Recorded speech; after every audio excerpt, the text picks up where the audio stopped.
The clock reads 92 minutes and 17 seconds.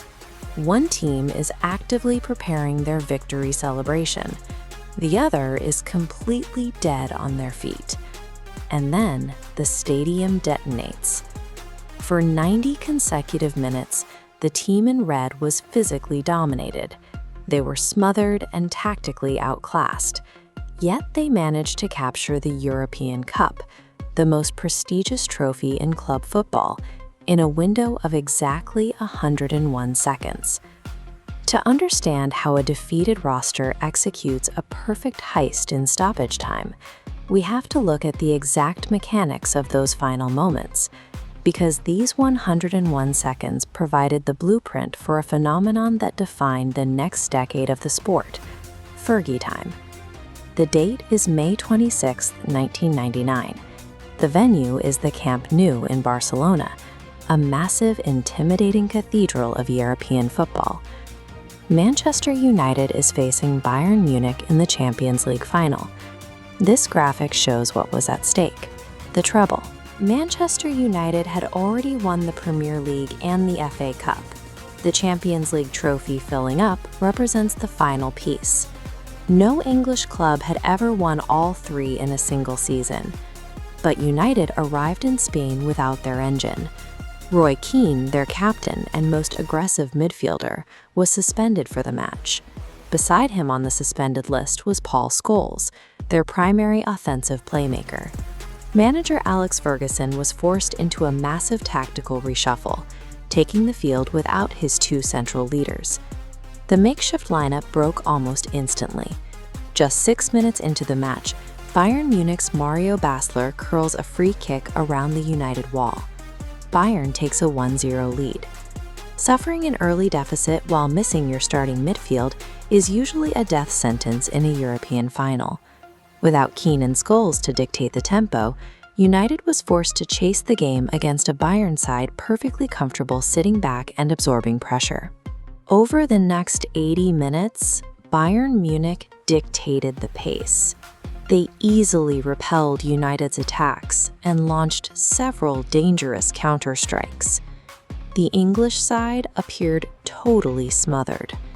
Behind a rock-solid defense, Bayern's goalkeeper, Oliver Kahn, commanded his penalty area. On the other end, Bayern nearly ended the game twice, hitting the post with a chipped shot and striking the crossbar with a bicycle kick. Facing certain defeat, Alex Ferguson made his first tactical move in the 67th minute. He substituted in veteran striker Teddy Sheringham, adding a second target man inside the penalty box. 14 minutes later, Ferguson took a final risk. He brought on Ole Gunnar Solskjær, a forward who specialized in reading the flow of a game from the bench, finding gaps in tired defenses. Ferguson stripped away his midfield protection entirely. He abandoned defensive stability to put 4 out-and-out forwards on the pitch. It was a mathematical gamble. Risk giving up a second goal to maximize the odds of forcing a single chance in the penalty area. We reached the 90th minute. 3 minutes of stoppage time are added. Down in the tunnels, UEFA staff bring out this exact Champions League trophy and begin tying Bayern Munich's ribbons to the handles. In the 91st minute, United wins a corner kick. This tactical diagram tracks the setup. United commits every player forward, including their goalkeeper, Peter Schmeichel, crowding the penalty box to create an unpredictable environment. As the diagram updates, watch the ball's path. Beckham crosses. The ball is poorly headed by Bayern, dropping right to the edge of the area. Ryan Giggs takes a scuffed shot, rolling straight into the path of a teammate. Teddy Sheringham, the first substitute, tracks the mishit ball, spins and pokes it into the bottom corner. The score is level at 1-1. United had secured 30 minutes of extra time, but they also introduced an element of chaos. For a Bayern side that had been seconds from a trophy, This sudden shift in momentum proved impossible to manage before the next attack began. From the moment the ball hit the back of the net, an incredibly tight window opened. Exactly 101 seconds. That is all the time that passed between the game restarting and the final blow. Bayern kicked off in a state of visible shock. They immediately lost possession. United charged down the left flank, forced a panicked clearance, winning a second consecutive corner kick. Beckham delivers the ball again. Sheringham flicks a header toward the back post.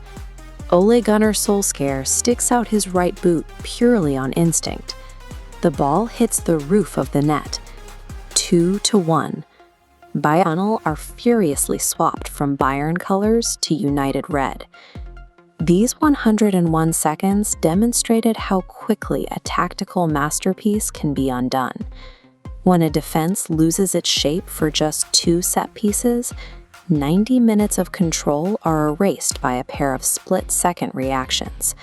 The referee blows the final whistle. Alex Ferguson walks onto the pitch, having executed the most improbable comeback in the history of the competition. When shoved in front of a microphone moments later, exhausted and visibly stunned, Ferguson delivers 3 words that define the sport: football, bloody hell. With that strike, Manchester United secured the treble. They became the first English club to capture all 3 major trophies in a single campaign.